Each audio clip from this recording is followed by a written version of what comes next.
Ethan was in love with his older sister's friend. Clara Lou was 6 years older than him, so he kept his crush carefully hidden. Until one night, under dim lights, he couldn't resist stealing a kiss while she was drunk. He'd meant to run, but he collided with her suddenly open eyes. She'd lifted her eyelids languidly. "Want big sis to teach you how to kiss? Too bad. I'm not interested in little boys." But he'd summoned his courage. "So you think I'm too young? It's okay, I'll grow up." She'd paused, then smiled. "All right then. When you turn 22, if you still like me, I'll think about it." His heart had hammered. From then on, he'd stuck by her side, day after day, until he was 22. He'd eagerly sought her out to make good on her promise, only to hear a baby's cry from outside a private room at a club. He froze for a few seconds, then peered in. Clara was holding a wailing infant, trying to soothe it. A circle of friends around them covered their ears, looking tormented. "Clara, you're ruthless. To reject that Ethan one, you actually found a baby to trick him into thinking you're a mom?" Ethan's mind went blank. What else could I do? Clara's voice had that familiar soft lilt. "He's 22 today, here to collect on that old promise." "You dislike him that much? He's actually pretty great, handsome, obedient, totally devoted to you. It's not about liking him or not." Clara's voice suddenly dropped. "You all know who I've always had my heart set on." The room went quiet for a moment, then erupted in knowing laughter. "Jason Shun, no wonder. I tell you, you just overthink things. With your looks, who wouldn't be crazy about you? You think Jason wouldn't agree? You're just too timid. All these years, I never knew how to say it. Afraid I'd lose him even as a friend." Ethan's persistence. "Well, it's an opportunity." Clara's voice held a smile. "I told Jason that Ethan's been pestering me, and I don't know how to get rid of him. I asked him to be my fake boyfriend for a while. Then we'd show up with this borrowed baby in front of Ethan, and even stage a wedding. That way, Ethan will give up, and Jason and I can get closer. After the fake wedding, I'll confess to Jason on the spot." Hearing Clara's two birds, one stone plan, everyone marveled, some even slamming the table in approval. Amidst the laughter, no one noticed Ethan standing outside. The cake box slipped from his hand, hitting the floor with a dull thud. He no longer had the courage to push open the door. Numbly, he turned and fled. Rain poured heavily outside the club. Ethan ran, letting the downpour ruin his carefully styled hair. So, Clara had never liked him. It had all been his own wishful thinking. He'd fallen for her at first sight when he was 14. School had just ended, and his sister hadn't come to pick him up. A few punks had cornered him in an alley. It was Clara who'd passed by, taught those thugs a lesson, and saved him. He'd cried until his eyes were swollen. Clara had comforted him gently, handed him 2 chocolate bars, and teased with a smile, "Little crybaby, you've got snot bubbles coming out. Come on, I'll take you home." That day, Ethan had tasted the sweetest chocolate of his life, and for the first time, he'd fallen for someone. Because of his sister, Olivia one, he saw Clara almost every day. His youthful infatuation grew like wild summer vines. He learned to make packed lunches, preparing over a dozen for Olivia to take to school, just so Clara might eat his food. He found ways to learn her preferences, meticulously preparing gifts, finding any excuse during holidays to give them to her. For her, he'd given up the chance to study abroad, staying in New York City, just to wait until he was 22. He'd waited 8 years, thinking he could finally be with her. But only today did Ethan learn that his affection to Clara was nothing but a burden. He didn't know how long he ran before he finally calmed down. Trembling, he pulled out his phone and dialed his sister, Olivia. "Liv," his voice choked, "I've thought it over. I'm willing to go study abroad. And that girl you mentioned last time, I'm willing to meet her." For years, everyone in their circle knew Ethan was chasing Clara. Every time Olivia saw him so desperately pursuing her, she looked like she wanted to say something but held back. Then she'd subtly try to introduce him to other girls, hoping he'd give up on Clara. This girl abroad was the 18th one she'd suggested. Olivia said this girl was beautiful and smart, no less than Clara, and since he was studying design, a few years of advanced study abroad would be perfect. Thinking back, Olivia probably knew all along who Clara's heart belonged to and was just trying to help him cut his losses. The other end of the line was silent for a few seconds. You know everything." Ethan closed his eyes, rain mixing with tears on his cheeks. "Does she really like Jason Shun that much?" "Yes." "Then I wish her all the best." He wiped his face. "And I'll do as she wishes. I won't like her anymore." Back home, Ethan mechanically opened his suitcase and started packing. His phone vibrated, the screen lighting up. "Clara Lou, why didn't you come?" He stared at the message for a long time, until a second one popped up. "Clara Lou, Ethan, I have a boyfriend. We even have a baby, and we're getting married soon. Stop liking me. Then, she sent 2 photos. One was of a baby's tiny foot, the other an exquisite wedding invitation. Ethan stared at the screen for a long time, then replied with 2 words. Okay. After sending it, he tossed the phone onto the bed and pulled an old metal box from the depths of a drawer. Inside were movie ticket stubs, amusement park passes, her old test papers he'd secretly kept, the basketball jersey she'd given him. All memories related to Clara from the past 8 years. He picked up the box, walked out, and without hesitation, dumped its contents into the trash. Meanwhile, in the private room at the high-end club, Clara Lou stared at her phone, frowning. She'd expected him to be angry, to confront her, but she hadn't anticipated such a calm reaction. What did he say? A friend leaned over, then widened her eyes. Just okay? Something's not right. Another friend mused, stroking his chin. Knowing how crazy Ethan is about you, he shouldn't be this calm. The group was puzzled, but soon, someone had a thought and a look of realization dawned. Holy crap. Could he have come by earlier and overheard our conversation at the door? He already knows the baby is fake, the wedding is fake, so he's just pretending to be unfazed. Hearing their analysis, Clara's frown deepened. Given Ethan's past behavior, after waiting so many years, finding out she liked someone else, and had a child, should have made him cause a huge scene.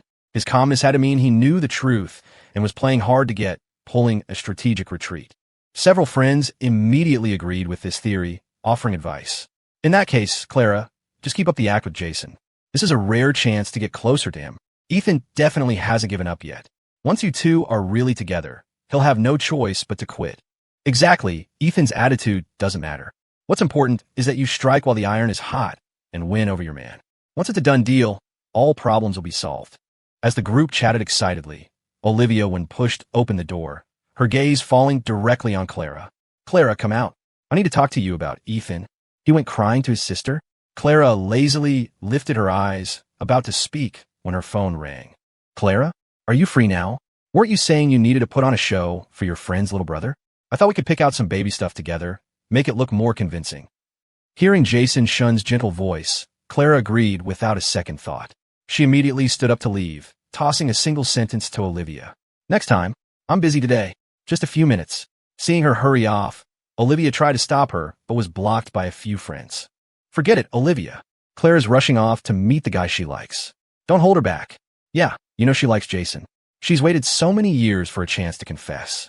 You should stop trying to set your brother up with her in the future. Hearing their dissuasions, Olivia frowned. That's not what I meant.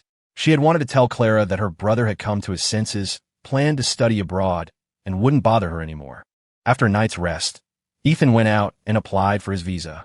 The staff said it would take 2 weeks at the earliest for approval. After resting at home for a couple of days, his sister's birthday arrived. Olivia loved a lively party and threw one every year. He changed his clothes and went to the venue. The main hall was crowded with guests, buzzing with excitement. Her group of friends was also there. Ethan didn't want to run into them and deliberately avoided them.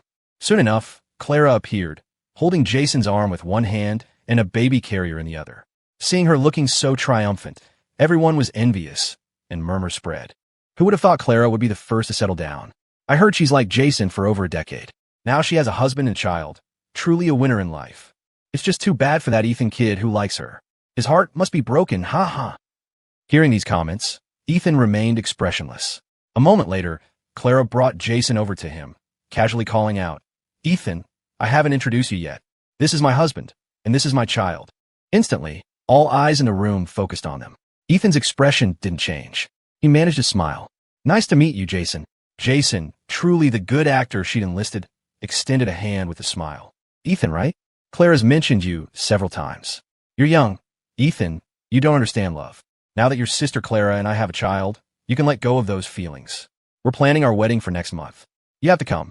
Ethan lowered his gaze. I understand, Jason. I crossed a line before. From now on, I'll know my place. I wish you both happiness. Hearing him say this, the surrounding friends started to jeer. What things are you talking about?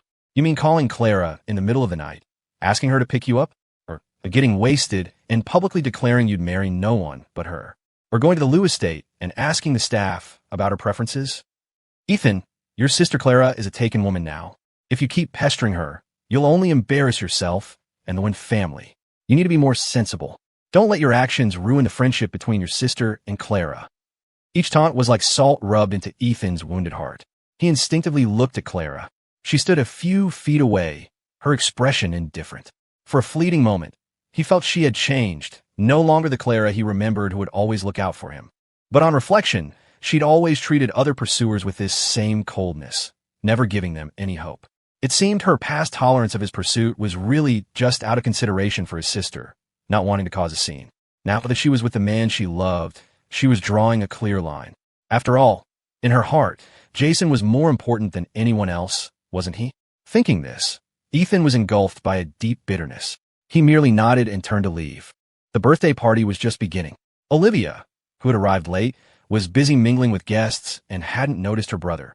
Clara, meanwhile, was eagerly and openly introducing Jason as her husband to everyone. She would feed him tasty snacks, gently adjust his sleeves, and massage his sore shoulders. Everyone praised her as a devoted wife, praised Jason for being lucky enough to marry her, saying they were a match made in heaven. Ethan watched from afar, a bitter taste in his mouth, forcing himself to look away. He sat alone in a corner until Jason approached him with a glass of wine, breaking the silence. "It's your sister's birthday, and you're sitting here not saying a word. Are you angry?" Ethan hadn't expected him to come over and instinctively shifted away. "I'm not angry, Jason. My feelings for Clara, I've completely let them go." Jason paused, his expression turning complicated. "But Clara told me you chased her for years, dead set on being with her. That was before. After I found out she'd loved you for many years, I gave up. I wish you both happiness." With that, Ethan stood up to leave, but Jason grabbed his hand. "You said Clara has loved me for many years? Where did you hear that? Did she admit it herself?" Ethan wasn't in the mood to continue the conversation. "Everyone says so. Go ask her." "I don't know." But Jason wouldn't let him go, insisting on getting a clear answer. As they struggled, the chandelier overhead suddenly loosened and came crashing down. Looking up at the rapidly descending shadow, Ethan's mind went blank. Before he could react, Clara, who happened to be approaching, her face changing espresso, lunged forward and pulled Jason away. The heavy light fixture, weighing dozens of pounds, slammed onto Ethan. He collapsed to the ground with a sickening thud. Blood gushed out. An excruciating pain, as if all his limbs were breaking, tore through him. He lay in a pool of blood, trembling and convulsing uncontrollably, hearing terrified screams around him. His vision blurred. The last thing he saw before losing consciousness was Jason holding Clara, murmuring comforting words to her. He didn't know how much time had passed when he groggily awoke to see Olivia, her eyes red, keeping vigil by his hospital bed. "I'm so sorry, Ethan. It was my fault for not protecting you. That's why you got hurt so badly." Ethan shook his head, his voice weak and hoarse. "It's not your fault, Liv. It happened so suddenly. You were too far away to save me." Hearing her brother's words, Olivia remembered what happened before the accident, feeling even more guilty. "I was too far, but Clara was so close to you, yet she wouldn't save you. If Jason hadn't been talking to you, you could have avoided this disaster." Ethan shook his head, comforting her gently. "Liv, she and a man she loves were in danger at the same time. She instinctively saved the person she cares about most. There's nothing wrong with that. I was delusional before, but after this, I've truly let go." "Good. As long as you can let go, whatever you decide, I'll support you." Olivia squeezed his hand, nodding firmly. Ethan managed a faint smile, slowly calming himself. His condition stabilized, and Olivia, who hadn't rested for days, finally felt relieved enough to go get some sleep. The room fell quiet again. Ethan took out his phone and booked a flight departing in 10 days. The airline called to confirm the order. He listened carefully, not noticing the footsteps at the door. "Yes, that's right. The earliest flight to the U.S. on the 19th, first class." "What first class?" Seeing Clara suddenly appear at the door, Ethan jumped. "Nothing." Though he denied it, Clara's intuition told her something was off. She stared at him. "Where did you learn to lie? Where are you planning to go with that plane ticket?" Faced with her questioning, Ethan remained silent for a few seconds, then spoke, his voice raspy. "You're about to get married. Wherever I go, it has nothing to do with you, right?" Clara had been suspicious, but hearing him say this, she felt it was just another one of his tricks. Her face resumed its cold indifference. "It has nothing to do with me. Jason was worried about you and asked me to check on you." "I'm fine, Clara. Please leave." His uncharacteristically distant attitude surprised Clara. She was about to speak when a nurse knocked and entered, informing him it was time for a follow-up examination. Ethan's leg was injured. He struggled to get out of bed alone and nearly fell. Clara, quick-witted, steadied him. He muttered a low thanks and tried to leave alone, pushing his wheelchair. Seeing him covered in wounds and struggling to move, she couldn't help but feel a twinge of pity and took over pushing the wheelchair. "Where's the examination room? I'll take you." "No need, I can manage." Ethan refused, but Clara became even more insistent, pushing him out of the room. Just as she wheeled him downstairs, they ran headlong into Jason's shun. The moment she saw him, Clara immediately let go of the wheelchair and rushed towards him. It was a downward slope. The wheelchair, unbraked, sped rapidly downhill. Just as he was about to crash into a flower bed, Ethan's heart leaped. He braced himself and rolled out of the wheelchair.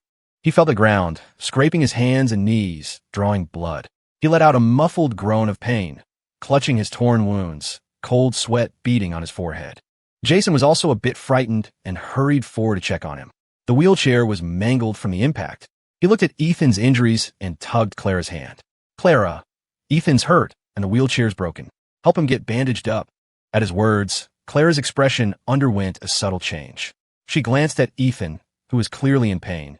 Then her gaze shifted to Jason, and she shook her head in refusal. Her rejection pierced Ethan's heart. He clenched his fists so tightly his palms were stained with blood. Jason couldn't persuade her, so he told her to get a new wheelchair. This time, Clara agreed. After watching her back disappear, Jason handed Ethan a handkerchief. "Clara's always like this, only listens to me. Don't hold it against her. I'm partly responsible for you getting hurt at the hotel that day, but the baby's had a fever these past 2 days, so I couldn't get away. I asked her to come see you on my behalf. I didn't expect another accident. Though unintentional, it's still our fault. I'm truly sorry." Ethan didn't know what act Jason was putting on today. He gritted his teeth against the pain and stood up by himself. "Jason, I've already said it. I won't like Clara anymore. Whether you two are acting or really getting married, I don't care." With that, he dragged his weak body, stumbling, trying to leave. But Jason wouldn't let him go, stepping forward to follow. "So you knew Clara and I were acting."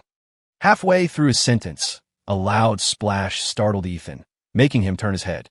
Seeing Jason, who had accidentally fallen into the pond, struggling and calling for help, he hesitated for a few seconds, then extended a hand. Clara, who had just returned, saw this scene, immediately jumped into the pond, and pulled Jason out. Seeing his pale, weak, coughing state, she looked at Ethan, her eyes blazing with anger. "I was only gone for a few minutes, and you deliberately pushed Jason into the water?" Ethan never imagined Clara would blame him for this. Seeing her furious expression, he was about to explain, but Clara gave him no chance. She helped Jason up, then forcefully pushed Ethan into the pond. "I tolerated your pestering before, but Jason is my bottom line. If you dare hurt him again, don't blame me for not showing any mercy." Her chilling tone, mixed with the icy pond water, flooded Ethan's ears. The blood from his wounds spread in the water, creating a crimson stain. He couldn't swim. He thrashed with all his might, but couldn't reach the edge. The oxygen in his chest gradually depleted. His face turned purple, and his heartbeat slowed. Waves of dizziness washed over him, pulling his consciousness into an endless darkness. When he opened his eyes again, Ethan heard a fierce argument outside the door. "Ethan is my brother, and you watch him grow up. How could he possibly push someone into the water? You deliberately retaliated and nearly drowned him. Shouldn't you apologize? You want me to apologize? Fine. Then first, make him apologize to Jason. If he hadn't been so jealous and tried to harm Jason first, would I have lashed out for no reason? You care about your brother, and I care about my husband. If anything happened to Jason, Ethan could die 100 times and still not atone for it." Hearing Clara's furious outburst, Ethan felt a chill run through him, as if he'd been plunged into an ice cellar. He had been rejected by her countless times before, but never had he felt such despair. He thought that even if they couldn't be lovers, given their many years of acquaintance, there would still be some tiny, insignificant bond between them. It turned out that whenever her beloved was involved, he was nothing. The two outside didn't know he was awake and continued to argue. "You have no evidence, yet you blame Ethan for everything, not even giving him a chance to explain? Just because he liked you for many years, you can hurt him with impunity? He pestered me for so many years. I only showed him some decency because of you. Haven't I been considerate enough all these years to avoid embarrassing him? You resent me for hurting his feelings, but have you ever thought about how long I've put up with it?" The anger simmering in Olivia's heart finally boiled over. She could no longer bear it and slapped Clara across the face. Clara didn't back down, and they started fighting. Hearing the commotion, Ethan's heart jolted. He forced himself up and went out to break them up. Seeing their bruised faces, he rushed between them. Tears he'd held back for so long finally burst forth. He cried hysterically, "Stop fighting. Please stop. Liv, can we go back? Please." Seeing her brother's tears, Olivia's rationality finally returned. Her nose tingled. She closed her eyes, took a deep breath, and let go. She took Ethan's hand and dejectedly walked back into the hospital room. The moment the door closed, they heard Clara's cold voice. "Don't think playing pitiful will make me forgive you. I'm warning you one last time. Stay away from Jason." Olivia's suppressed anger threatened to flare up again, but Ethan held her tightly, his voice full of pleading. "Let go, Liv, please. I'm leaving soon. I won't appear in Clara's world anymore. You don't need to fall out with her or your friends because of me." The more he tried to dissuade her, the more Olivia's heart ached for him. The siblings looked at each other wordlessly. After a long silence in the room, she broke the quiet with a heavy voice. "Ethan, it's my fault. Clara only has Jason in her heart. For him, she'd even abandon her friends. I should have told you the truth the first time I realized you liked her. Then you wouldn't have fallen so deep."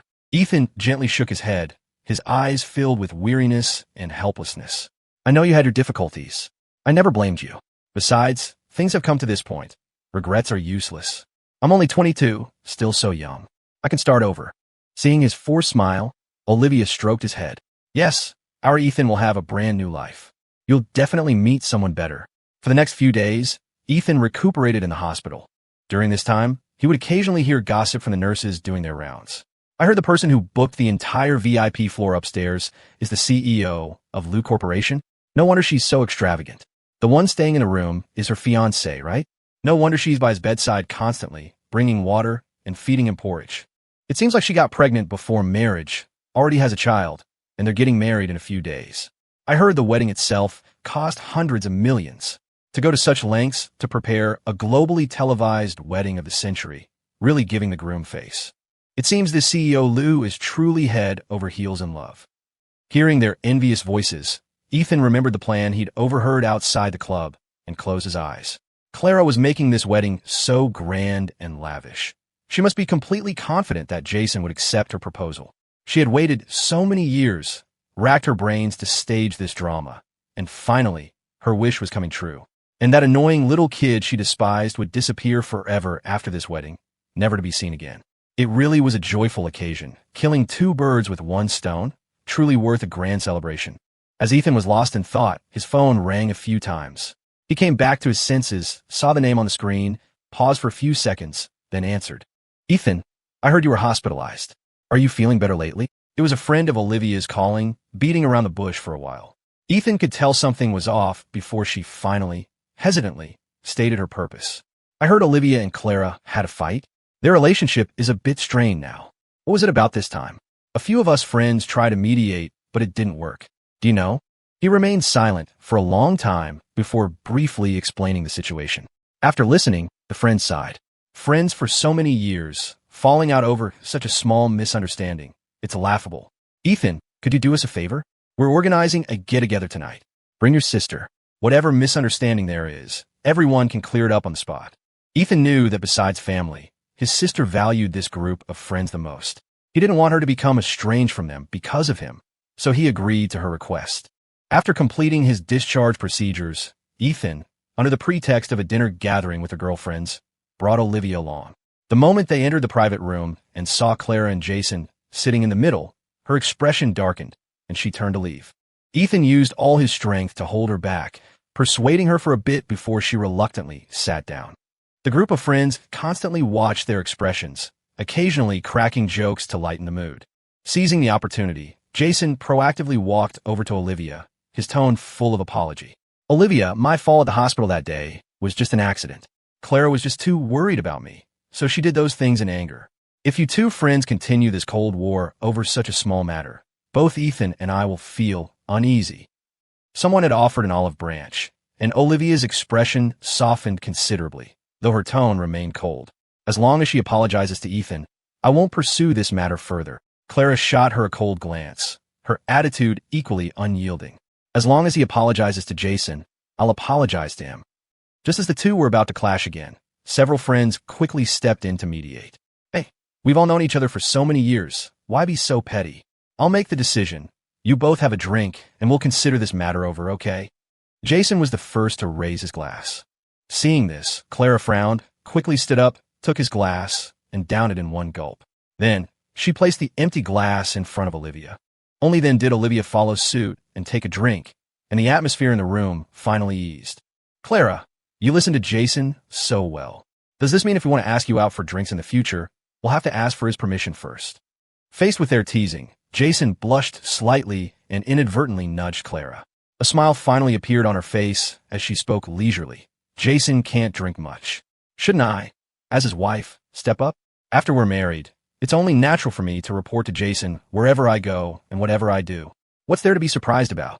Hearing this from her, everyone in the room covered their mouths and giggled. Jason really has a way with her, turning our ice princess of a New York scene, who never cared for men, into someone so devoted.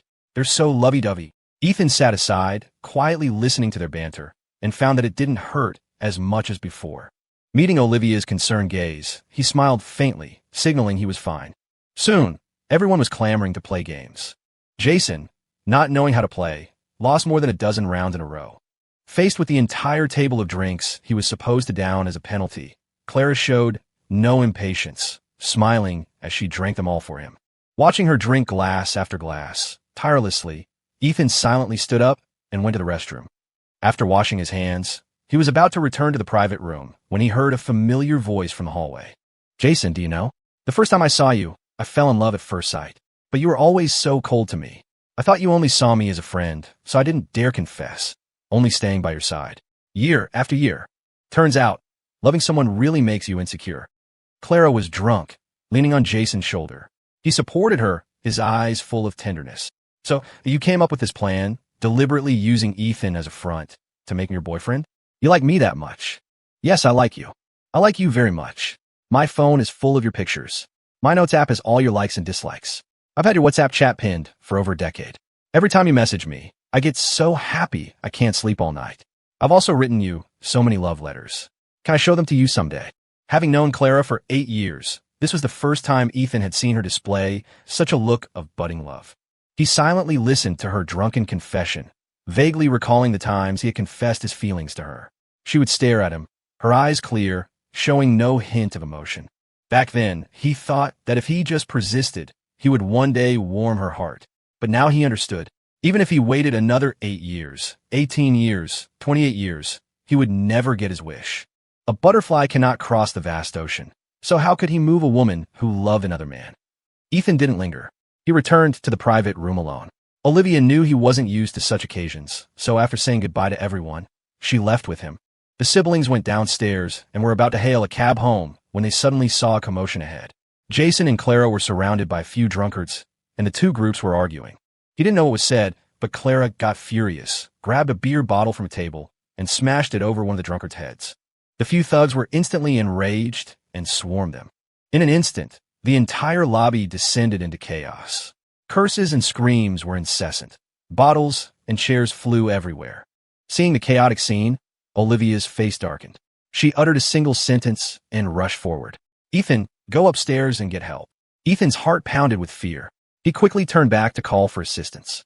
By the time he returned with a group of people, he saw one of the thugs, head bleeding profusely, pick up several bottles and hurl them at Jason, who was cowering in a corner. His heart leaped into his throat. His eyes widened as he saw Clara unhesitatingly rush forward. She threw herself onto Jason, shielding him with her own body from all the attacks. Blood spurted out like a fountain, staining her white blouse red. Witnessing this firsthand, Ethan froze on the spot, his breath catching. He watched her, battered and bruised, still standing protectively in front of Jason, not retreating an inch. His heart clenched violently. Only at this moment did he finally believe that Clara's love for Jason had indeed reached the point where she was willing to sacrifice her life for him. He was dazed for a long time. When he came to, he found himself in the hospital. The light above the operating room had just gone out. A doctor emerged, wiping sweat from his brow, his voice filled with relief.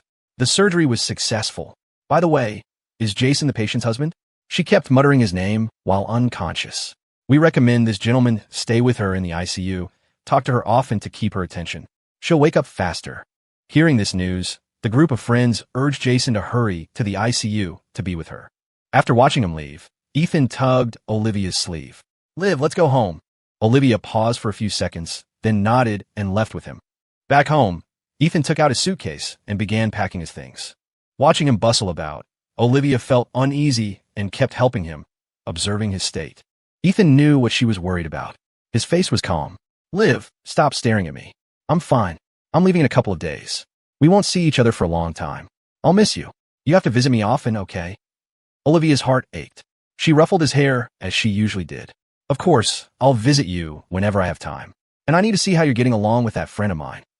For the next few days, Ethan stayed home, busy preparing to go abroad, seeing no one. The day before he left, Olivia got drunk at Clara's bachelorette party. He received a call and went out to pick his sister up. He soon arrived at the Liu family's mansion and rang the doorbell. A moment later, the housekeeper opened the door and led him to find Olivia. In the past, to see Clara often, Ethan would tag along with his sister whenever he had the chance, so he knew his way around. But having not been here for a month, stepping into the mansion again, he felt a sense of unfamiliarity. The villa was festooned with lights and decorations, with double happiness symbols pasted everywhere, creating a festive atmosphere. The few towering pine trees in the courtyard were gone, replaced by large rose beds. The decor had also been completely revamped. The rooms were filled with wedding supplies and countless cute dolls and ornaments. The housekeeper recognized Ethan. As they walked, she chuckled and explained, "Young Master One, Miss Liu has been incredibly busy preparing for the wedding. You haven't been over in so long. You almost don't recognize the place, do you? Didn't you say before that those pine trees were very lush and you liked them? Unfortunately, Mr. Shen didn't like them much, so Miss Liu had them cut down. A bit of a pity, isn't it? The furniture and style in the rooms have also been changed to Mr. Shen's preferred color scheme. Doesn't it look much better? Miss Liu also said that from now on, everything in the house will be according to Mr. Shen's wishes. I really didn't expect Miss Liu to change so much after getting married. It seems she really likes Mr. Shen, doesn't she?" Ethan listened quietly, his voice light. "Yes, she likes him very much. Everyone can see that." They passed through a long corridor to the lounge, which was incredibly noisy. Ethan didn't want to go in, so he called his sister to let her know he'd arrived. Soon, the room door opened. Clara emerged, supporting a very drunk Olivia. Seeing Ethan, her expression froze for an instant. Ethan's face was calm as water as he politely greeted her. Olivia rubbed her bleary eyes and waved at Clara, her voice thick with drunkenness. Tomorrow, your wedding. I won't be there. I have to go see someone off." Halfway through her sentence, she passed out. Clara frowned. "What does your sister have to do tomorrow? She's not even coming to my wedding." Ethan knew Olivia meant to see him off at the airport, but he didn't want Clara to know he was leaving. He shook his head, feigning ignorance. Maybe she's busy with something, or maybe she's just drunk talking. With that, he supported his sister and was about to leave, but after a few steps, he was called back. "What about you? Will you come to the wedding tomorrow?" Ethan's steps faltered, his gaze hardening slightly, but his tone was resigned. "My sister doesn't want me to go, and you probably don't want to see me either, right? So I won't go. I'll just wish you a happy marriage and a long life together here. I might not have another chance to offer my blessings in the future." Hearing his words, Clara's heart leaped. Might not have another chance to offer blessings in the future? What does that mean? She couldn't understand it. Instinctively, she wanted to call him back and ask, but Jason's call came through. She hesitated for a few seconds, then chose to answer the phone. "Clara, don't drink too much today, or if you're late tomorrow." Okay, don't worry." Hearing her gentle, coaxing tone, Ethan smiled silently and took Olivia home. He slept dreamlessly. When he woke up, it was already 8 o'clock. After breakfast, his sister drove him to the airport. The plane was scheduled to take off at 11. Seeing there was still time, he specifically reminded Olivia, "Liv, you should go to the wedding now. They must be waiting for you. I'll call you to let you know I've arrived safely." Olivia looked at her watch, sighed, and nodded in agreement. After seeing her off, Ethan walked into the boarding gate alone and got on the plane. Just before takeoff, as he was about to turn off his phone, Clara's call suddenly came through. He froze for a moment, then pressed hang up. He also blocked all her contact methods. Before the plane took off, he took one last look at the city he had lived in for over 20 years. Then he closed his eyes, with no lingering attachments. When Olivia arrived at the wedding venue, she was surprised to find the ceremony hadn't started yet. She quickly found a seat. Crystal chandeliers cast a brilliant glow, and the hall was packed with guests. Clara Liu and Jason Shun, amidst applause, were filling a champagne tower, but Clara's gaze kept drifting unconsciously towards the entrance. Ethan hadn't come. When the MC urged for the third time that the ceremony was about to begin, Jason put his arm around her shoulder and whispered, "What's wrong?" Clara shook her head. She turned slightly, took out her phone, and dialed Ethan's number, but only a mechanical voice responded. "Sorry, the number you have dialed is currently busy. Please try again later." She frowned, her fingertips unconsciously tracing the gold-embossed name on the invitation. Ethan won. His words from that night seemed to echo in her ears. I might not have another chance to offer my blessings in the future. Not only were his words so final, but he wouldn't even offer a perfunctory blessing. Her gaze swept across the room, and she saw Olivia. Clara instinctively took a step, wanting to ask why Ethan hadn't come. Suddenly, she glanced down and saw an intimate photo clearly displayed on Jason's phone. In the picture, Jason was hugging a girl intimately from behind, his expression unusually soft. But the mirror selfie perfectly obscured the girl's face. She didn't know who it was, but Clara knew it definitely wasn't her. Jason was currently chatting with someone else, and hadn't noticed the photo was visible. Clara's hands and feet turned icy cold. Countless suspicions arose in her mind. While Jason wasn't looking, she quickly tapped the phone screen. The photo disappeared, revealing a messaging app interface. The contact was labeled "My Sweetheart." A message Jason had just sent was glaringly visible. "Baby, everything is going according to plan. Soon, everything of Clara's will be ours. Remember, you're my only bride." The woman on the other end replied, "Of course I believe you, honey. Once I get my hands on the Liu family assets, I'll definitely marry you. Making you act with Clara Liu, you've really suffered." Before she could read all the messages, Jason's phone screen suddenly went black. Clara looked up and met a pair of panicked eyes. The plan was exposed. Jason panicked. He thought his scheme was flawless, never expecting such a huge slip-up. He wanted to explain, but words failed him. "Clara, I feel a little dizzy." No sooner had he spoken than he crumpled to the floor. Attending doctors rushed through the crowd to check Jason's condition. When Jason woke up, his vision was still blurry. "You're awake." The voice beside him sent a chill down his spine, like being plunged into an ice cellar. Clara stood by the window, silhouetted against the light, her expression unreadable. Jason turned his head to look at her, his hand gripping the blanket tightly. His palm was already slick with cold sweat. "Clara, what happened to me?" Clara ignored his question. "I've already notified them to cancel the wedding." Clara slowly walked to the bedside and sat down, then picked up an orange and began to peel it.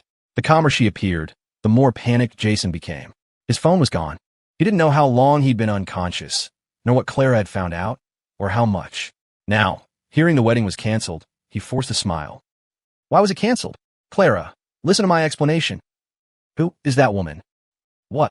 Jason's smile froze on his face. Clara, whether accidentally or intentionally, squeezed the orange peel, and its juice squirted into Jason's eyes. He jerked his head away. The next second, his chin was yanked back forcefully. "I asked you, who is that woman?" Their eyes met, both pairs red-rimmed. One with panic, the other with fury. "What woman? I don't understand what you're talking about." Seeing Jason still trying to deny it, Clara's anger surged. Her grip on his chin tightened, her knuckles turning white. "Are you playing dumb? Or do you really think I'm that easy to fool?" "Jason Shun, who are you scheming with to commit marriage fraud?" A network of fine pain spread throughout Jason's body. He tensed his jaw, trying to break free, but was held even tighter. The sharp pain made his face turn pale, and fine beads of sweat slowly formed on his temples. In the dead silence, the heart monitor by the bed suddenly let out a shrill alarm. Jason suddenly smiled. "Want to know? Why don't you find out yourself?" "What did you just say?" She could hardly believe her ears. Jason's smile widened, his previous tenderness gone, replaced by a thick malice. "Miss Liu, you follow me around like a lovesick puppy for 10 years. You can't even handle me having an affair. I just happen to have another girlfriend. I was about to marry you. What more could you want?" The storm outside finally broke. Raindrops pelted the window pane like tiny bullets. Clara's wedding gown still had a corsage pinned to it, now trembling violently. "Jason, Clara, are you two okay?" The hospital room door was thrust open. Clara didn't turn around. Thus, she saw clearly. When that voice sounded, Jason's expression stiffened for an instant. In a flash, she remembered all the previous inconsistencies. Clara hadn't had much contact with Linda Xiao before, neither in business nor privately. It was Jason who had introduced Linda to her, and at every gathering, if Jason was present, Linda Xiao would definitely be there too. She finally released Jason's chin. After the whiteness faded, a bright red fingerprint remained. So it was her. Linda Xiao, oblivious to the atmosphere in the room, walked straight in, instinctively wanting to check on Jason. Her hand stopped midway in the air. Then, as if realizing something, she changed direction and draped her arm over Clara's shoulder. Were you so nervous about getting married that you fainted? Look how worried Clara is. She grinned, patting Clara's arm a couple of times, presenting the perfect image of a good friend. But after she spoke, no one in the room responded. Jason had kept his head down since Linda walked in, his messy hair falling over his face. Linda's fingers curled unconsciously a few times. Then she looked at Clara again, meeting a pair of deep, dark eyes. What's wrong? Her head involuntarily tilted back slightly. Clara's gaze was too oppressive. Linda felt sweat break out on her back. So it was you.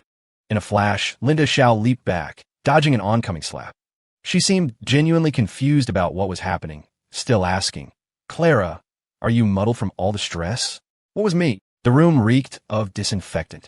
Jason's fingertips dug into his palm, the pain keeping him lucid. He looked at Clara's bloodshot eyes and suddenly laughed, a sharp, grating sound like shattered glass. Jason violently pulled out his foredrip.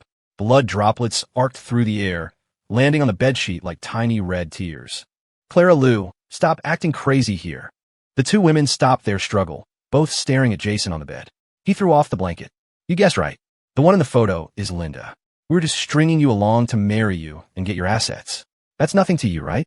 Your family has been rich for so many generations. Losing one of your little companies doesn't matter. Clara's slap finally landed on Jason's face. She used all her strength, her knuckles instantly swelling and turning red. So you've been using me all along? Those love letters, those photos, and you. Her bloodshot eyes turned to Linda Xiao, full of disbelief. I treated you as a friend, and this is how you treat me? Linda Xiao touched her swollen cheek, leaned against the door, and after a long silence, a smile spread across her face. She watched Clara's furious meltdown with amusement, shrugging. You can't have it all, Clara. You were stringing Ethan one along while trying to marry the man you loved. Things don't work out that perfectly. So I just graciously helped you share the burden. As she spoke, Jason from the side grabbed a water glass from the bedside table and threw it at her. You idiot. To think a fool like Ethan could like you for 8 years. The glass grazed her forehead. Blood mixed with water trickled down. His words dripped with scorn. Right, you could go find him now, can't you? See if he's even willing to look back at you. Night had fallen. The one family's villa, however, was still brightly lit. When Clara Lu kicked open Ethan Wen's bedroom door, the gust of wind stirred a plane ticket itinerary on the desk. It was for a flight from Chicago to New York. The draft on the desk confirmed a flight from Chicago to New York. Clara Lu, what kind of crazy stunt are you pulling now? Olivia Wen grabbed her arm, her face contorted with anger. She didn't understand. Her brother had already let go and left. Clara should be at the hospital with Jason Shun, not running to the one house in the middle of the night to cause a scene. Clara couldn't hear Olivia's words. Rainwater streamed down her face, pooling at her feet. She looked around the room and saw it was covered in white dust sheets, clearly uninhabited. She stared in disbelief. The layout was the same, yet everything was completely different. The closet was mostly empty. The dresser held only a solitary metal box, its lid open, revealing nothing inside. She turned dejectedly, but at the doorway, she glimpsed trash bags about to be taken out by a housekeeper. A sudden intuition struck her. Clara lunged forward, tearing open the trash bags. The contents spilled onto the floor. A movie ticket stub with a line written on the back, first date with Clara, then a torn half-page of a diary, the ink smudged by tears. Today she said my packed lunch was delicious. At the very bottom was a neatly folded chocolate wrapper, stained with dry blood. It was the one she tossed him when he was 14. The storm outside still raged. Clara grabbed her phone and frantically dialed Ethan's number. The mechanical voice finally changed. Sorry, the user you have dialed has powered off. Olivia looked at Clara, now kneeling on the floor, with an indifferent expression. Olivia, where's Ethan? When did he leave? Her voice was hoarse, so weak it felt like it would dissipate into the air at any moment. Now you decide to look for him. Olivia stepped around the crumpled papers at her feet. When he fell and scraped his knee, bringing you hangover soup in the middle of the night, you were picking out outfits with Jason Shin. We had a high fever, making you a birthday cake. You were out shopping with Jason Shin. Every word was like a poison dagger. Olivia closed her eyes. This chocolate wrapper, he treasured it for 8 years. Do you think you're worthy of touching it now?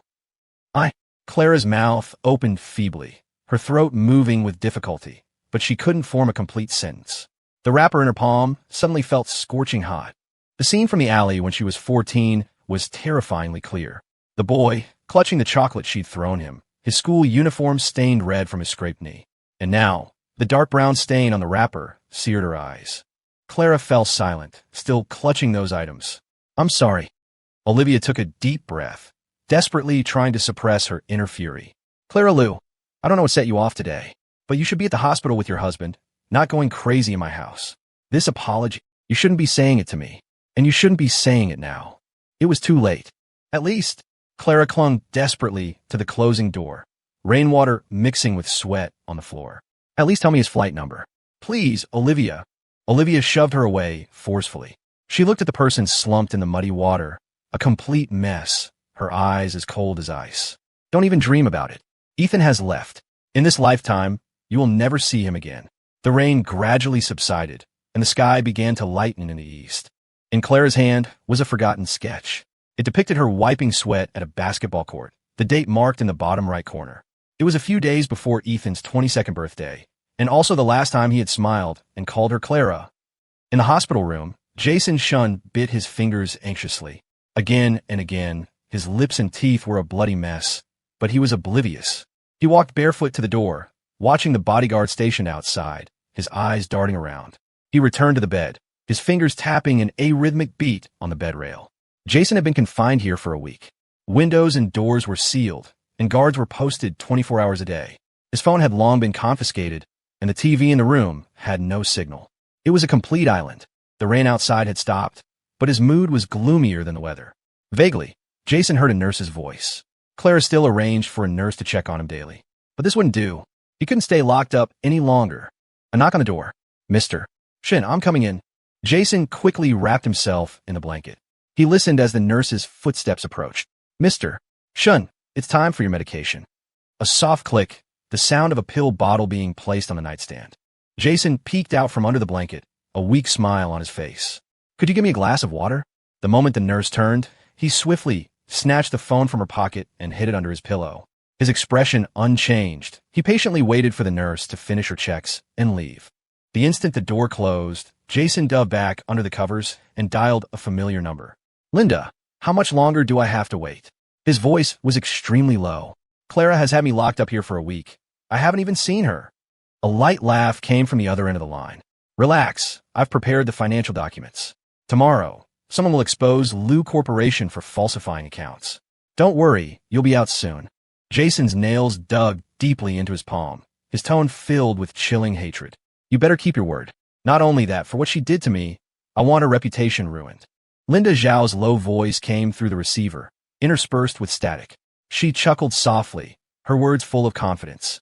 "With the documents you provided, isn't that a piece of cake?" After hanging up, Jason deleted the call log, turned off the phone, and hid in the gap between the nightstand and the wall.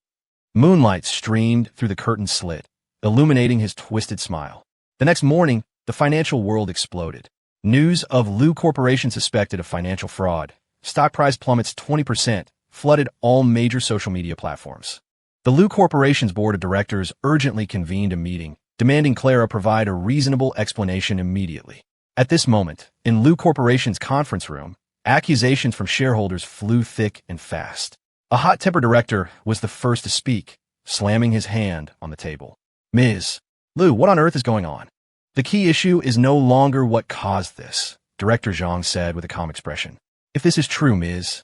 Lou, we hope for an immediate public audit of the accounts. If it's true, why bother with an audit? Clara Lou must resign and take responsibility." Clara's face was ashen as she scrolled through the leaked documents on her tablet, her fingers flying across the screen. Every page bore Lou Corp's official seal, the data shockingly detailed. Only a very few people had access to these confidential files. The arguments buzzed in her ears. Her gaze suddenly stopped on a particular page. Every page at the bottom had her signature, Clara Lou, except this one. This one was signed by Jason Shun, purportedly on her behalf. The upward flourish at the end of the last stroke was strikingly familiar. Clara had once, in her own office, painstakingly taught Jason how to sign her name. "Clara, look, do I look like you?" "Yes, very much so." At the time, she had pointed to that flourish and joked with Jason. Who would have thought he had been preparing such a grand gift for her all along? So that's how it is. Clara sneered, slamming the tablet on the table. Please give me 3 days. I, Clara Lou, guarantee here that I will give everyone a clear explanation. Meanwhile, in Olivia Wynn's office, she was watching the news about Lou Corporation. Today, Lou Corporation, suspected of financial fraud, is under investigation by the SEC. Once the news broke, Lou Corporation's stock price plummeted, hitting the limit down at market open, a drop of 20%, causing widespread market concern. She expressionlessly turned off the screen, picked up her phone, and dialed a number. Linda Xiao stood before the floor-to-ceiling window on the top floor of the Lou Corporation building, overlooking the myriad lights of Chicago. The news report replayed in her office. Thinking of the problems Clara Lou would face, a cold smile touched Linda's lips. Just then, a knock on the door. Her assistant entered, handing her a file. Ms. Xiao, all procedures are complete. Lou Corp's core assets have all been transferred to your name. Excellent. Linda Xiao took the pen and signed her name with a flourish. Notify the PR department. I'm holding a press conference. That afternoon, the conference hall at the Chicago Financial Center was packed with reporters. Under the flashing lights, Linda Xiao, dressed in a wine-red pantsuit, wore a perfect smile. Regarding the recent rumors circulating online, I will provide a specific clarification. She lowered her head slightly, her tone sincere. Firstly, Mr. Jason Shun and I are merely ordinary friends. What's said online are all rumors. Secondly, Lou Corporation's crisis was entirely due to the previous management's decision-making errors. Xiao Industries merely made the right choice at the opportune moment. Furthermore, before she could finish, a recording suddenly played in the hall. Once Clara Lou has nothing, she'll understand who is most suitable for her. Jason Shun's voice was frantic. I prepared all those documents. You promised me that after it's done, you'd give me everything I want. And Linda Zhao's cold laugh was clearly audible. Of course, my dear partner. The hall erupted. Linda Xiao, unfazed, pressed the remote.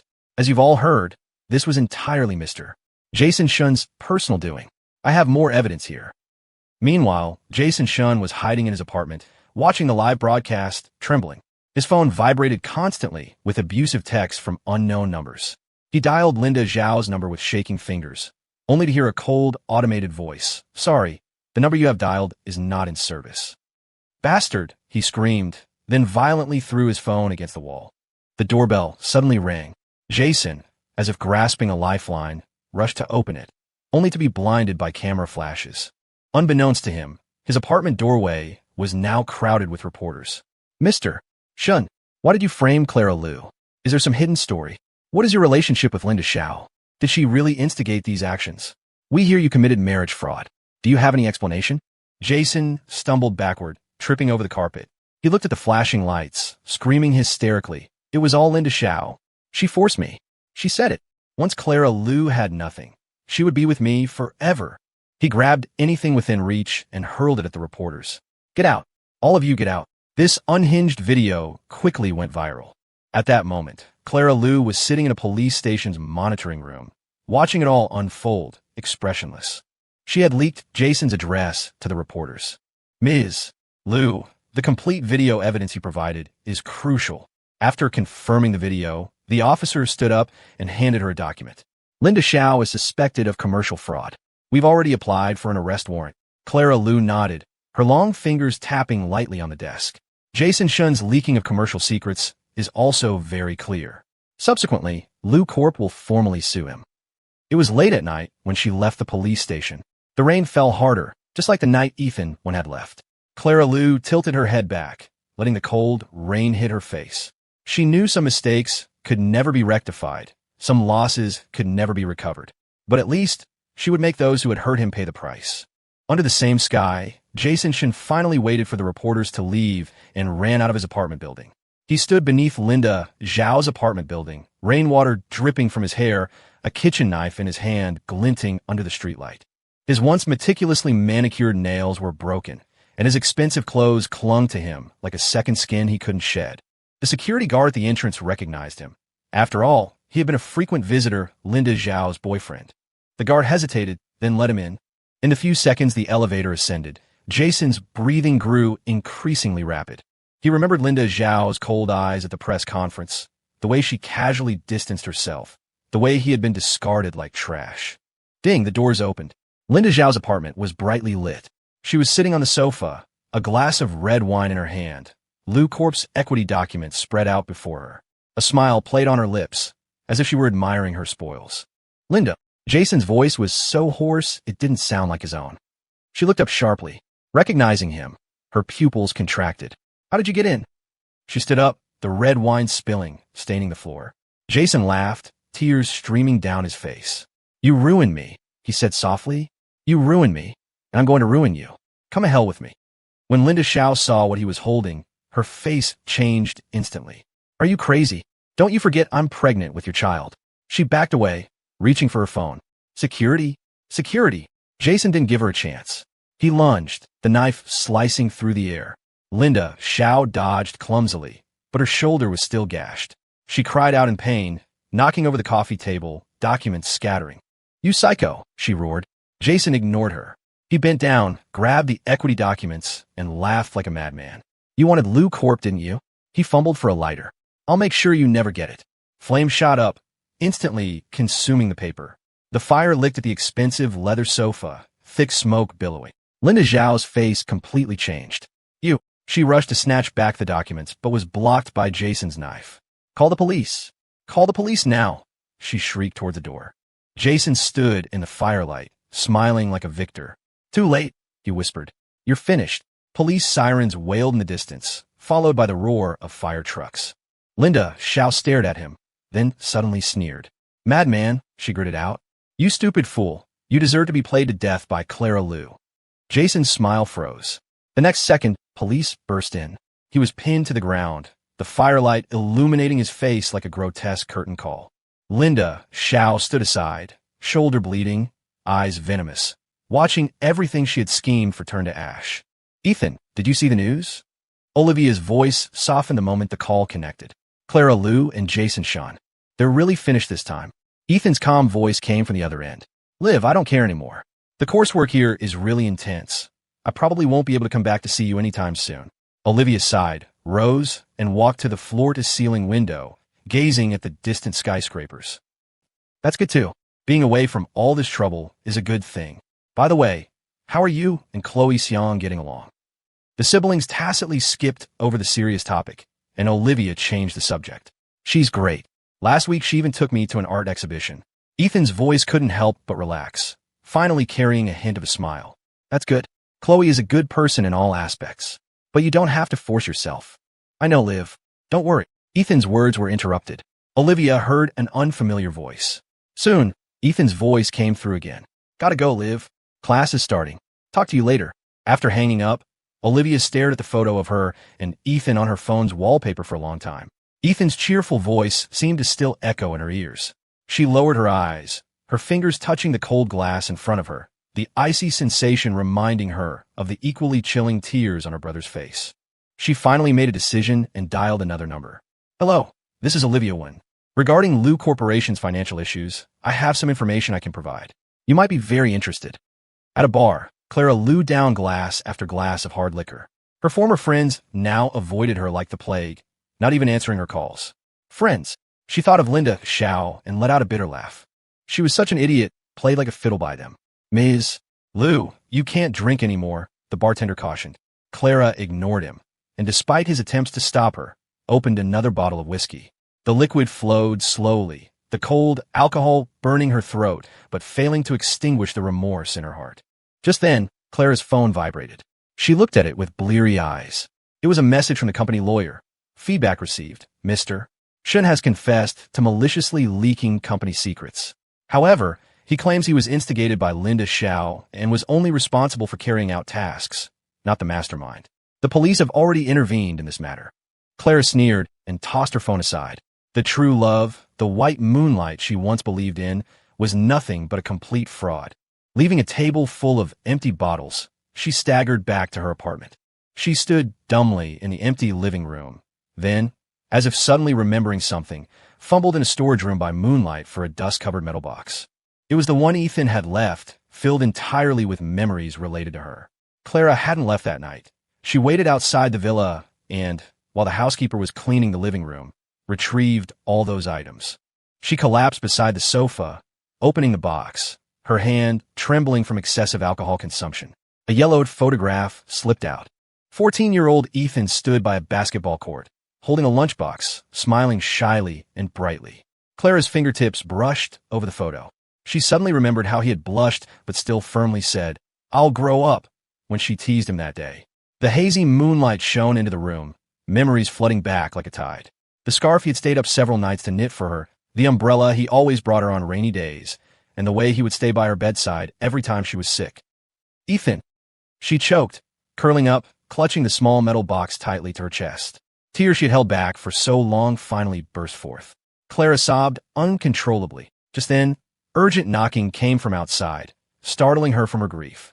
Clara wiped her face, stumbled up, and opened the door to find her former friends. "Clara, we know everything," the lead girl said gravely, "about Jason Shun and Linda Shout teaming up to cheat you, and how they deceived you for so many years." Another person stepped forward, handing over a phone. "And look at this first." The screen showed a surveillance video, clearly recording Jason Shun and Linda Shao meeting secretly at a hotel. The timestamp in the top left corner showed the meeting occurred before Jason had agreed to fake a relationship with her. This video further corroborated Jason and Linda's premeditated scheme and made Clara realize her own foolishness even more acutely. "We were wrong about Ethan," someone whispered. "He was the one who truly cared about you." How ridiculous. They only understood this now. Clara felt as if her chest had been struck by a heavy hammer, the pain making it hard to breathe. She turned, grabbed her car keys, and rushed out the door, ignoring everyone's attempts to stop her. "I have to find him. I must apologize to him in person." An overwhelming sense of guilt almost drowned her, but she remembered Ethan had already gone abroad. For a moment, Clara gripped the steering wheel, not knowing where to go. When she finally reached the Wynn Villa, only a locked gate and an empty house greeted her. Olivia stood coldly at the door. "What are you doing here again?" Clara knelt before the gate, rainwater mixing with tears. "Olivia, tell me where he is. Please." Olivia shook her head, her eyes full of disappointment. "It's too late, Clara. You threw away the person who loved you most for a liar." New York winters arrive hard and fast. Ethan gently exhaled, fogging a small patch on a glass window. He idly traced lines with his finger. The table beside him was piled high with sketches. The mist gradually cleared. He turned back to stare at the incomplete butterfly on a design sketch, a charcoal pencil twirling in his fingers, finally drawing a heavy, long crack across it. "1. Your broken butterfly wings collection. Chanel pre-ordered all the sample pieces." Ethan's mentor, Sophia, hair disheveled by the wind, burst into the studio with champagne, but froze upon seeing the floor littered with crumpled sketches. "This is something to celebrate. You should be in the spotlight, or at a lively party, not holed up in here like a snail." Sophia put down the champagne and carefully stepped over the paper balls. Ethan seemed not to hear. He bent down and picked up a sketch stained with coffee, gold dust flaking off the butterfly wing. "Not enough. Pain," he murmured, his nails unconsciously digging into his palm, where a faint brown mark, an old scar, remained. A butterfly that truly breaks its cocoon should emerge with blood. Ethan wore long sleeves and pants, even in the warm room. Only his neck was exposed. The glass curtain wall reflected a new butterfly tattoo behind his ear, its broken wing perfectly covering the scar from the falling chandelier years ago. "Oh, Engel, you're here. Wonderful. I simply can't get one to look away from his work.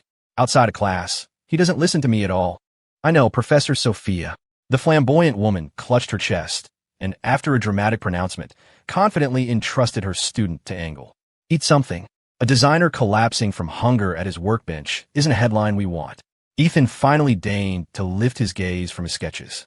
Chloe Xiong, or Engel, as Sophia called her, leaned against the doorframe, holding 2 paper cups in one hand and an insulated bag in the other. Her cups were still smudged with glue from an architectural model. Ethan, however, smelled food. She pulled out one insulated container after another from the bag. Shrimp and eggs, cola chicken wings. All his favorite dishes. Watching her seriously arrange the food, Ethan remembered the first time he met Chloe Xiong. When he had just arrived in New York, when Chloe first appeared at his apartment door, Ethan had almost instinctively tensed up. "Mister, I'm Chloe Xiong, or you can call me Engel. Your sister asked me to look after you. For our first meeting, I brought a few things for you." The girl stood in the snow, a beige coat flattering her figure, holding a craft paper bag from which the edges of a few books peeked out. He hadn't taken it, just said coolly, "Thanks, but I don't need it. Books or care."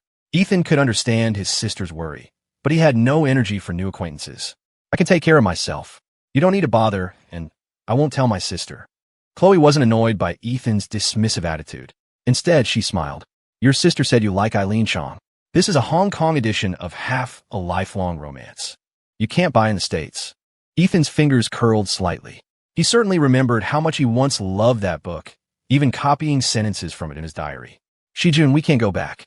Back then, he naively thought his story with Clara Liu would naturally be different. But where in the world were there so many naturalies? "No, I don't read it anymore," he heard himself say, his voice so low it was almost drowned out by the wind and snow. "The person I am now. I don't deserve such good things." Chloe didn't move, just watched him quietly. Her eyes were very dark, but unlike Clara's condescending scrutiny, they were like a calm, gentle deep sea, capable of embracing all turbulent undercurrents. "Books aren't about deserving, only about wanting to read," she said softly, then leaned forward slightly, placed the paper bag on the shoe cabinet by the door, and stepped back. "If you change your mind, I live in the next building." Her figure disappeared down the hallway. After a long moment, Ethan closed the door, leaning weakly against it, breathing deeply. He thought he would cry, but when he touched his cheeks, they were dry. He wanted to shed tears, but his eyes only felt painfully dry. Later, Chloe didn't deliberately approach him. Ethan thought the matter had ended there, but he began to occasionally run into her at the library or coincidentally receive a cup of his usual black coffee. And one late night, when Ethan was working in his studio until dawn, his vision blackening from low blood sugar, a cup of warm, sweet-smelling milk was pushed in front of him. "Eat something." Chloe's voice came from above. Ethan looked up astonished. "How did you?" "Heard someone needed a free laborer, so I came."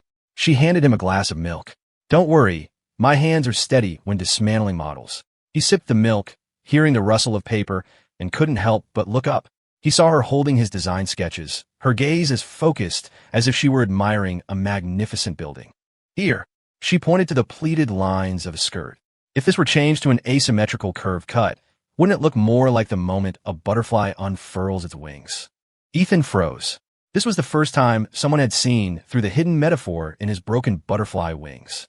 Those fractured lines, those deliberately imperfect elements, were his unspeakable pain.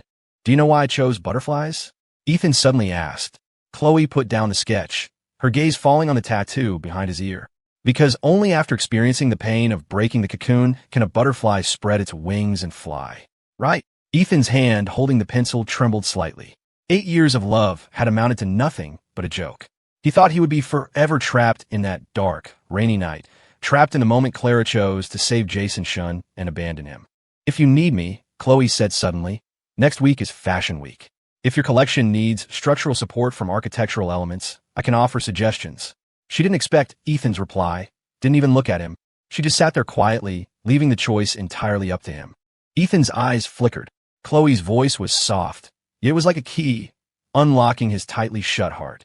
But she merely stood at the door, patiently waiting for his invitation. The cold wind outside showed no signs of stopping. The once cold and desolate studio was now filled with the sweet aroma of milk. For the next week, Ethan prepared for Fashion Week. Daylight came and went. He yawned again. This was his third all-night. The closer it got to the show, the more dissatisfied Ethan became with his designs. The pile of crumpled paper at his feet was almost ankle-deep, and his body was screaming in protest. But this part still isn't right. Vaguely, Ethan heard a soft tap-tap. Turning, he saw Chloe standing by the door. When she saw him look over, she gave a little wave. He walked into her studio, looking around. Chloe's studio always had a scent of pine wood and pencil shavings. Drawings were spread across a long table, messy yet organized, impressively dominating the center of the room. Ethan couldn't help but tread lightly. Surrounded by countless intricate miniature models, he felt as if he'd stumbled into a land of Lilliputians. Suddenly, his gaze was drawn to a miniature glass conservatory by the window. The curve of its dome was strikingly similar to the butterfly wing curve in his designs. Sunlight streamed through the glass, casting fragmented light patterns on the floor, like wings about to take flight. "This is..." Ethan stared, mesmerized, his voice unconsciously softening.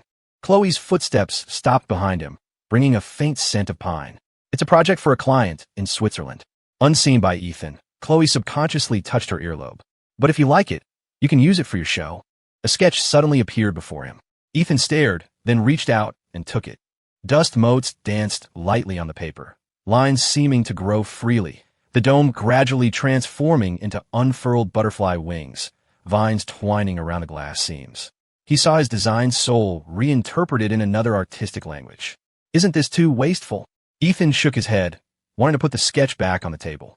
This must be a very important bid project, right? Chloe just smiled, folded the sketch, and tucked it back into Ethan's hand.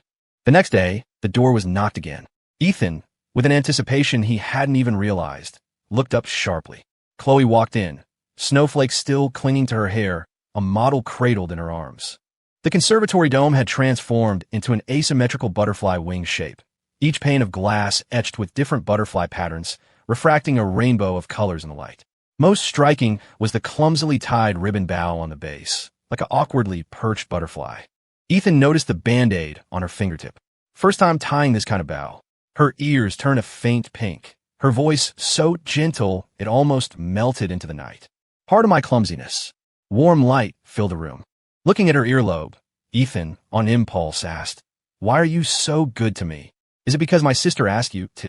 Chloe was silent for a long time before finally saying softly, "Your sister did ask me to take care of you."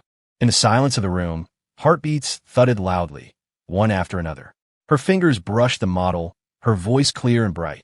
"But I won't deny, I have my own reasons." Clara Lou stood on Fifth Avenue in New York, tiny snowflakes landing on her shoulders, quickly melting. She looked up at the giant Fashion Week billboard nearby. Ethan Wynn's name was prominently displayed.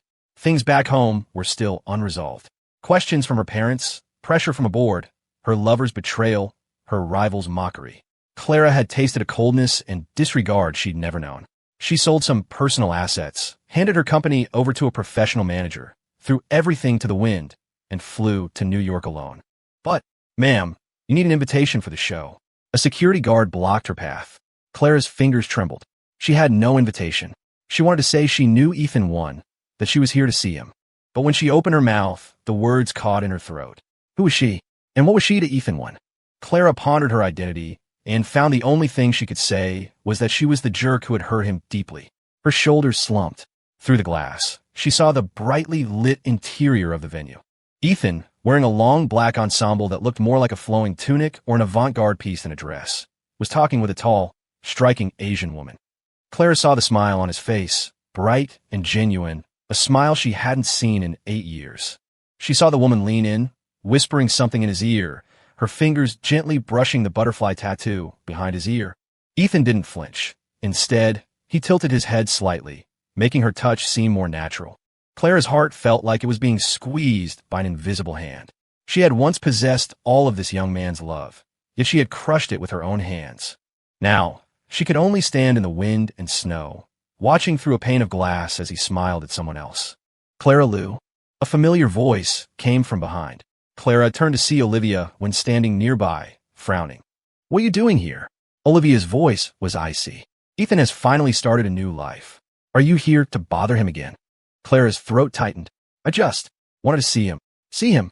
Olivia sneered, unconsciously clenching her fists. "When he was lying in the hospital, why didn't you say you wanted to see him? When the chandelier hit him, why didn't you go save him?" Every accusation was like a knife twisting in Clara's heart. She wanted to explain, but all words felt pale and powerless. Yes, she had chosen Jason Shun, time and time again. Even later, when she knew it was all a scam, when she knew Ethan was the one who truly cared for her. But it was all too late. "I was wrong." Clara's voice was hoarse. "Olivia, I really know I was wrong. Can you give me a chance? Let me apologize to him in person." Olivia shook her head. "It's too late, Clara Lou. Your remorse has come too late." She looked back at Ethan, who was laughing and talking, her eyes filled with a mixture of pain and pride. "Do you know how he got that tattoo behind his ear? It's to cover the scar from the chandelier. Do you know why he designed the Broken Butterfly Wings collection? Because he said, only a butterfly that has been broken can truly understand the weight of flying." Clara lowered her head, Olivia's words piercing her heart. An image of 14-year-old Ethan flashed before her eyes. Back then, he stood by the basketball court holding a lunchbox, his cheeks flushed with shyness. Back then, his eyes were full of adoration and love for her. "I'll wait," Clara said in a low, raspy voice. "I'll wait until he's willing to see me." Olivia looked at the stubborn person before her, and sighed. Suit yourself. But one thing, don't appear in front of him. Chloe is wonderful. She can give Ethan what you never could, respect and equality. With that, Olivia turned away from her former friend and walked into the venue.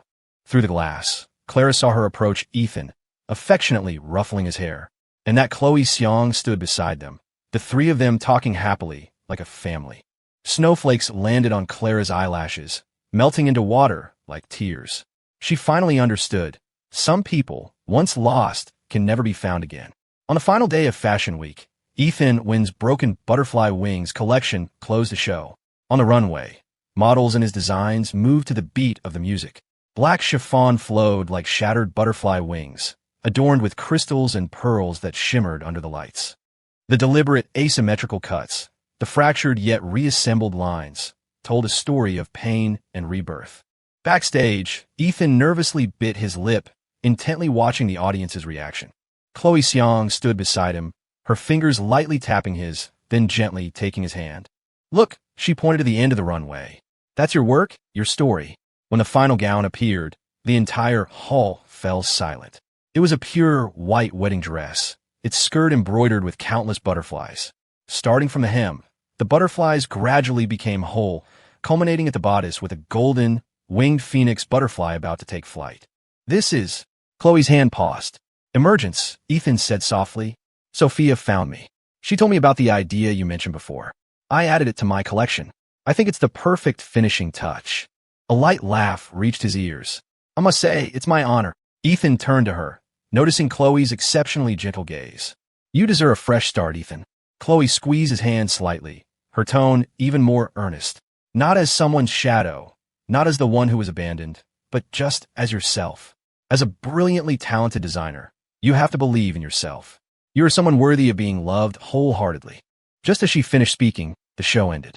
Thunderous applause erupted from the audience. During the curtain call, Ethan slowly walked onto the runway. The lights were blinding.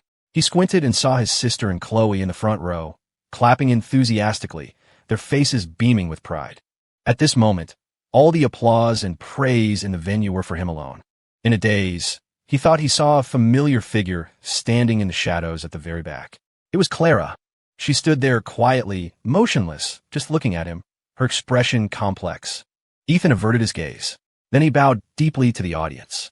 In that instant, he felt the butterfly tattoo behind his ear grow slightly warm, as if it had truly been reborn.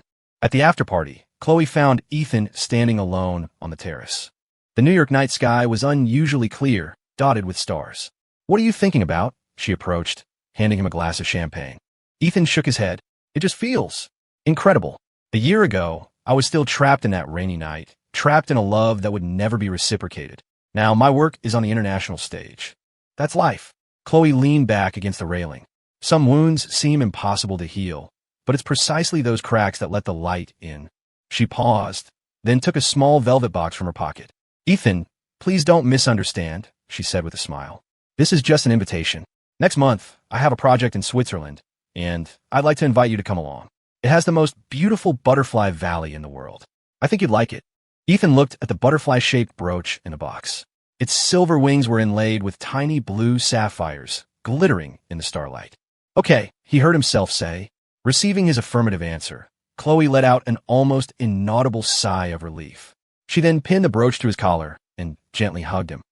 Ethan closed his eyes, inhaling her faint scent of pine, feeling secure and grounded. Back in Chicago, however, it was a bloodbath.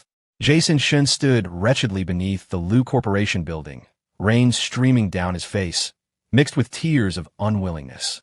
He had just been thrown out by security, losing even his last job. His phone vibrated incessantly with abusive texts from unknown numbers. You scumbag. Seducing Linda Xiao to frame the Lu family. Now you're getting what you deserve, huh? He shakily clicked on the trending topics. The overwhelming news headlines stung his eyes. Breaking. Video of Jason Shun and Linda Xiao's secret hotel meeting leaked. Former Lu Corp CEO cheated on for years. Jason Shun's marriage fraud colluded with Linda Xiao to steal Lu Corp's commercial secrets. In the video, he and Linda Xiao were clearly visible kissing in a hotel corridor. His voice could even be heard. Once Clara Lu marries me, the entire Lu family will be ours. Jason violently shut off his phone, his nails digging deep into his palm. Clara Lou, you're ruthless. He should have known. With Clara's methods, she would never let him off easily. But he hadn't expected her to use this most humiliating way to destroy his reputation. He dialed Linda Zhao's number, only to hear the cold, automated voice. Sorry, the number you have dialed is not in service. Linda Zhao was also unreachable. He was completely abandoned. Meanwhile, at the Liu family's old mansion, Clara stood outside her father's study, listening to the sound of porcelain shattering from within and her father's hysterical roars. You ungrateful child. You're going to destroy the entire Liu family for a woman. She pushed open the door, expressionless, and saw her father clutching his chest, his face deathly pale as he collapsed into a chair. Dad, you still have the nerve to call me Dad. Mister. Liu violently grabbed a newspaper from the table and threw it at her. Look at this. Open your eyes and take a good look. Now all of Chicago is laughing at our Liu family. That bastard Jason Shin caused our stock to plummet, and you still don't think it's embarrassing enough? You had to make things even bigger. Clara merely sneered. That's because he deserved it. Deserved it, mister. Liu shot up, his finger trembling as he pointed at her. Then what about you? Don't you deserve it? Ethan gave you his heart and soul for 8 years. What did you treat him as? Clara's pupils contracted sharply. And you even ran off to New York to find him. You regret it now? It's too late. You think the one family will still give you a chance? Olivia already made it clear. If you dare appear in front of Ethan 1, she'll make sure you can't survive in Chicago. Before he could finish, Mr. Liu's face suddenly changed. He clutched his chest in agony. Before Clara could react, he had collapsed heavily to the floor. Dad! Dad! The wail of ambulance sirens pierced the night sky.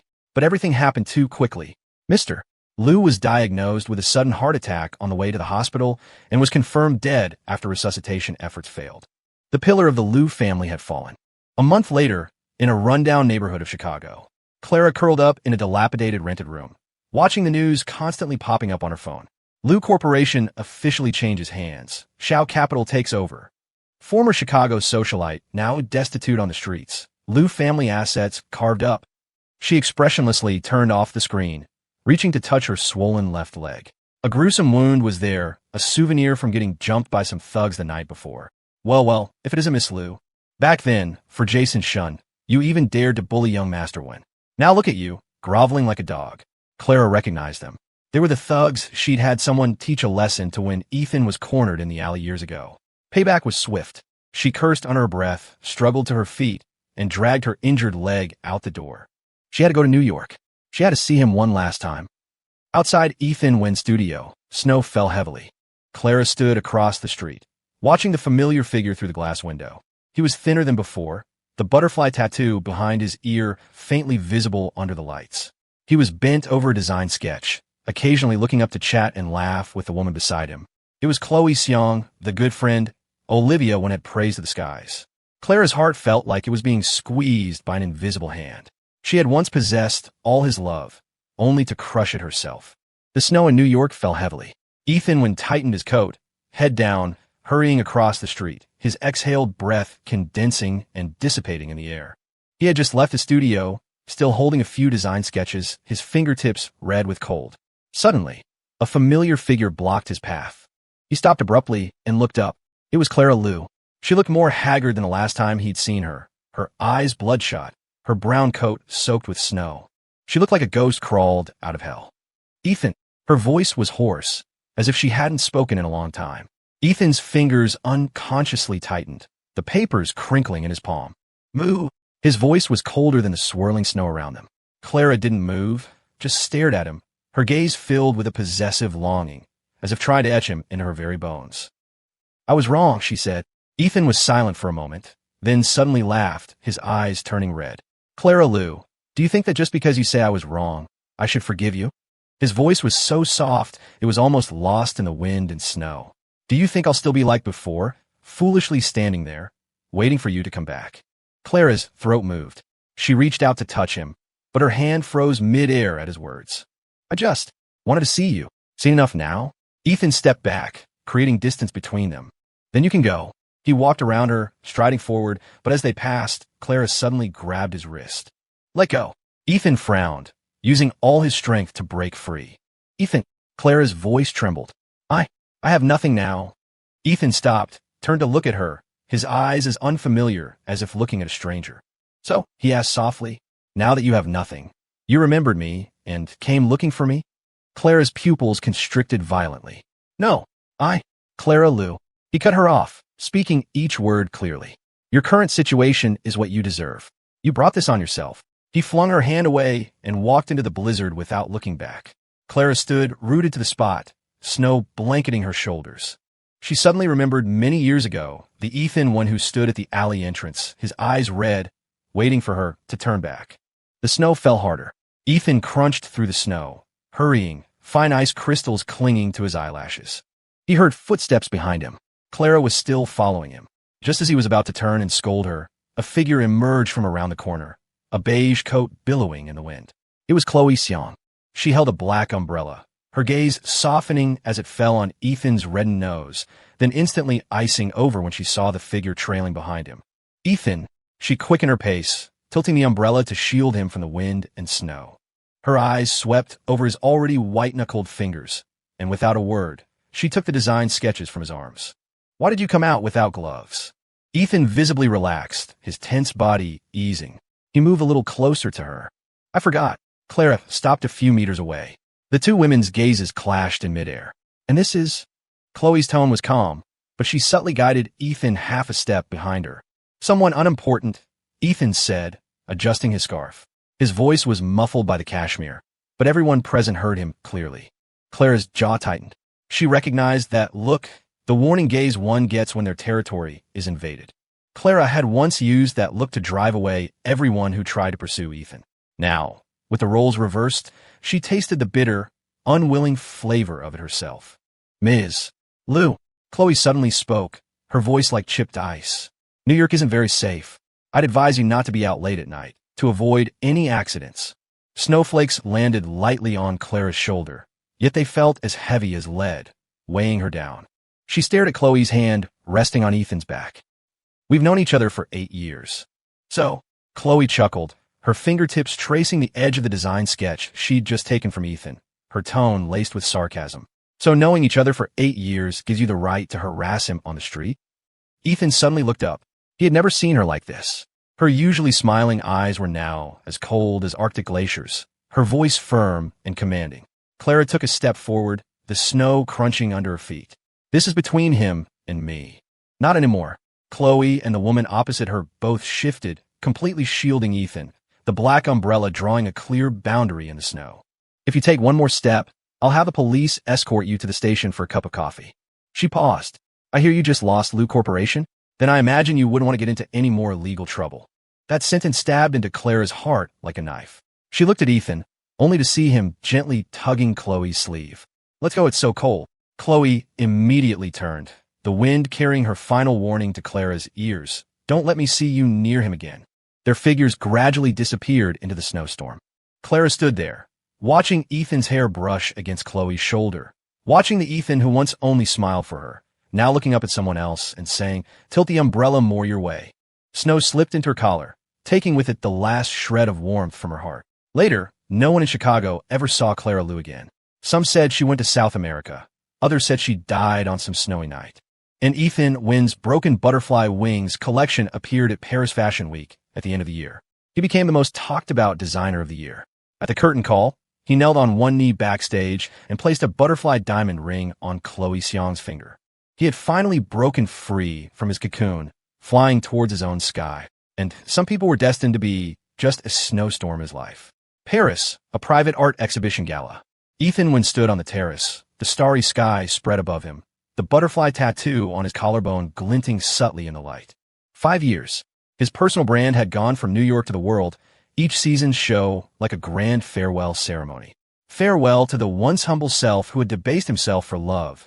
Farewell to those squandered years. Footsteps approached from behind. Chloe Xiong came over, draping a coat over his shoulders. "What are you thinking?" she asked, her fingers lightly brushing the butterfly on his collarbone. Ethan shook his head, a slight smile on his lips. "Just thinking. Fate is a strange thing. If he hadn't chosen to go to New York back then, but to some other country, some other city, if he hadn't met Chloe, he might have been forever trapped in the memory of that rainy night, trapped by the image of Clara choosing Jason Shun. Chloe didn't press him on his musings, just gently took his hand. It's time for the curtain call. At the end of the runway, Ethan stood alone, a white ensemble as light as butterfly wings. The applause was thunderous, camera flashes like a galaxy of stars. He looked up at the night sky. The camera zoomed in on the butterfly on his collarbone, the tattoo covering his scar, the mark of his rebirth. He had finally flown through that storm.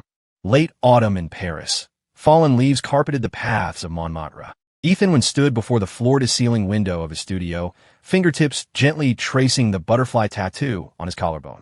Sunlight streamed through the glass, refracting off his diamond wedding ring, creating tiny light spots that danced like stardust on his manuscript. Mr. One, this is a delayed letter Ms. Lou sent before she passed away. It just arrived today. The name hadn't been mentioned in front of him for a long time. He silently took the envelope and walked alone to the balcony. Inside was a stack of photographs. 18-year-old him, secretly watching her at the basketball court. 20-year-old him, staying up all night to knit her a scarf, his fingers pricked red by the needle. On his 22nd birthday, wearing a white outfit, standing at the club entrance, his eyes full of anticipation. The last photo was of his back during the curtain call at New York Fashion Week. On the back of the photo was a single line of writing, "If I could do it all over again, I would fall in love with you first." Ethan looked at the photos quietly, then suddenly smiled. Too late. He folded the letter into a paper airplane and tossed it out the window. What are you looking at? Warmth enveloped him from behind.